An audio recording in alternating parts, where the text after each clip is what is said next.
হেমন্ত বিশ্বৰ স্বেচ্ছাচাৰী শাসন নচলিব নচলিব হেমন্ত বিশ্বৰ স্বেচ্ছাচাৰী শাসন নচলিব নচলিব বিজেপি চৰকাৰ হাই বিজেপি চৰকাৰ হাই সাংবাদিক দিলৱাৰ হুছেইন মজুমদাৰক বিনা চৰ্তে মুক্তি দিয়ক বিনা চৰ্তে মুক্তি দিয়ক হেমন্ত বিশ্ব হাই দিলৱাৰ হুছেইন মজুমদাৰক বিনা চৰ্তে মুক্তি দিয়ক সাংবাদিক দিলৱাৰ হুছেইন মজুমদাৰক বিনা চৰ্তে মুক্তি দিয়ক বিজেপি চৰকাৰ হাই বিজেপি চৰকাৰ হাই হেমন্ত বিশ্ব হাই হেমন্ত তোমাৰ কাম নাই হেমন্ত তোমাৰ কাম নাই কৰাৰ পিছতো বিভিন্ন আচলতে অজুহাত দেখাই পুনৰ গ্ৰেপ্তাৰ কৰিছে কি জনাব?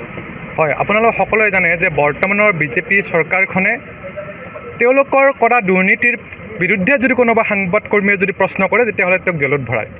আমি সকলোৱে জানো যে দেশৰ চতুৰ্থ স্তম্ভ হৈছে এই সংবাদ মাধ্যম, আৰু এই সংবাদ মাধ্যমৰ এগৰাকী জ্যেষ্ঠ সাংবাদিক, ক্ৰছ কাৰেণ্টৰ জ্যেষ্ঠ সাংবাদিক দিলৱাৰ হুছেইন মজুমদাৰ ডাঙৰীয়াক তেওঁলোকে কৰা এপেক্স বেংকৰ দুৰ্নীতি বিৰুদ্ধে প্ৰশ্ন কৰাৰ কাৰণে তেওঁক মুখ্যমন্ত্ৰীৰ গৃহ বিভাগে গ্ৰেপ্তাৰ কৰিছে। আৰু এবাৰ তেওঁ জামিন পোৱাৰ পিছত বাৰে বাৰে তেওঁক মিছা কেছ জাপি দি আকৌ তেওঁক গ্ৰেপ্তাৰ কৰিছে। গতিকে আমি চৰকাৰক জনাব বিচাৰিছোঁ যে তেওঁলোকে আজি মুখ্যমন্ত্ৰীয়ে কৈছে যে দিলৱাৰ হুছেইন মজুমদাৰ সাংবাদিক নহয়। কোন সাংবাদিক হয় নহয় তাৰ স্বীকৃতি মুখ্যমন্ত্ৰীয়ে দিব নালাগে। অসমৰ জনসাধাৰণে কোন সাংবাদিক হ'ব তাৰ স্বীকৃতি অসমৰ জনসাধাৰণে দিব। সাংবাদিকৰ স্বীকৃতি মুখ্যমন্ত্ৰীয়ে দিব নালাগে, চৰকাৰে দিব নালাগে। আৰু কৈছে যে পৰ্টেলৰ সাংবাদিক অকল সাংবাদিক নহয়। আমি আহ্বান জনাইছোঁ সমূহ পৰ্টেলে বৰ্তমানৰ চৰকাৰৰ সকলো কাৰ্যসূচী বৰ্জন কৰিব লাগে। আমি পৰ্টেলৰ সংবাদ মাধ্যমৰ সকলো সংবাদকৰ্মীসকলক আহ্বান জনাইছোঁ অসম প্ৰদেশ যুৱ কংগ্ৰেছ কমিটিৰ তৰফৰ পৰা যে বিজেপি চৰকাৰৰ সকলো কাৰ্যসূচী বৰ্জন কৰিব লাগে আৰু গণতান্ত্ৰিকভাৱে তেওঁলোকৰ বিৰুদ্ধে এক আন্দোলন গঢ়ি তুলিব লাগে।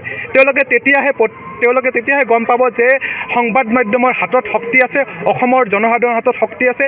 বিজেপি চৰকাৰ যিমানে ফেচিষ্ট নহওক কিয়, তেওঁলোকে যিমানে হিটলাৰী ব্যৱস্থাৰে নকওক কিয়, আজি ৰাজতন্ত্ৰ অসমত ৰাজতন্ত্ৰ চলিছে। গতিকে আহি থকা নিৰ্বাচনত ইয়াৰ সমুচিত প্ৰত্যুত্তৰ দিবলৈ অসমৰ জনসাধাৰণে কিন্তু ৰৈ আছে। কৰ্মী দিলৱাৰ হুছেইনক অতিশীঘ্ৰে মুক্তিৰ দাবীত সমগ্ৰ ৰাজ্যজুৰি প্ৰতিক্ৰিয়া কৰিছে, আপোনালোকে কৈছে কি জনাব? হয়, আমাৰ আজি প্ৰদেশ কংগ্ৰেছৰ নিৰ্দেশত গোটেই অসমজুৰি জ্যেষ্ঠ সাংবাদিক দিলৱাৰ হুছেইন মজুমদাৰ ডাঙৰীয়াৰ বাৰ যি তেওঁক গ্ৰেপ্তাৰ কৰা প্ৰক্ৰিয়া অসম চৰকাৰে কৰি আছে, তাৰ কাৰণে আজি গোটেই অসমতে আমাৰ কংগ্ৰেছৰ নেতৃত্বত প্ৰতিবাদী কাৰ্যসূচী গ্ৰহণ কৰা হৈছে। আমি কংগ্ৰেছ দল সদায় সংবাদকৰ্মীসকলৰ লগত আছোঁ আৰু আমাৰ তৰুণ গগৈ ছাৰৰ চৰকাৰ 15 বছৰ অতিক্ৰম কৰিছিলে। তাত আমি দেখিছোঁ, আপোনালোকেও জানে, সংবাদদাতাসকলক এক প্ৰাপ্য সন্মান আমাৰ চৰকাৰে দিছে বুলি আমি দাবী জনাওঁ আৰু অসমৰ ৰাইজে জানে। আজি বিজেপি চৰকাৰে সাধাৰণ ৰাইজৰ কথা, দল সংগঠনৰ কথা দূৰৰে কথা, সংবাদকৰ্মীসকলক আমাৰ বিশ্বৰ এখন শক্তিশালী গণতান্ত্ৰিক দেশত গণতন্ত্ৰৰ চতুৰ্থ স্তম্ভ সাংবাদিকসকল, আৰু এই সাংবাদিকসকলকে টেটু চেপি মানে হিটলাৰী শাসনেৰে যেনে তেনে তেওঁলোকক মিছা কেছ জাপি দি হ'লেও তেওঁলোকক জেলত ভৰাৰ চেষ্টা কৰিছে। ভয় ভাবুকিৰে অনাগত দিনত যাতে তেওঁলোকৰ এই মিথ্যাচাৰ দুৰ্নীতি ৰাইজৰ মাজলৈ লৈ যাব নোৱাৰে, শংকিত হয় সাংবাদিকসকল। তো এই প্ৰক্ৰিয়াটো অসম চৰকাৰে বন্ধ কৰিব লাগে। আচলতে নেপায়, চতুৰ্থ স্তম্ভক অসন্মান কৰা অসাংবিধানিকে হয়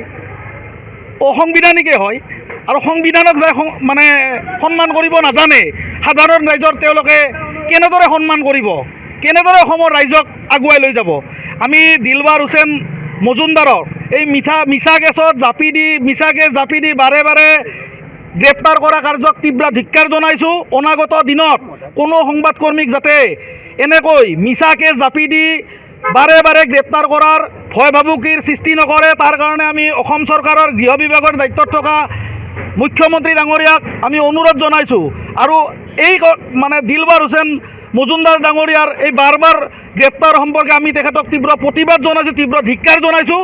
আৰু তেখেতে যদি এনেকুৱা কাম বাৰে বাৰে কৰি থাকে, আমি ইয়াতকৈ আৰু ডাঙৰ আন্দোলন কৰিবলৈ বাধ্য হ'ম। ধন্যবাদ।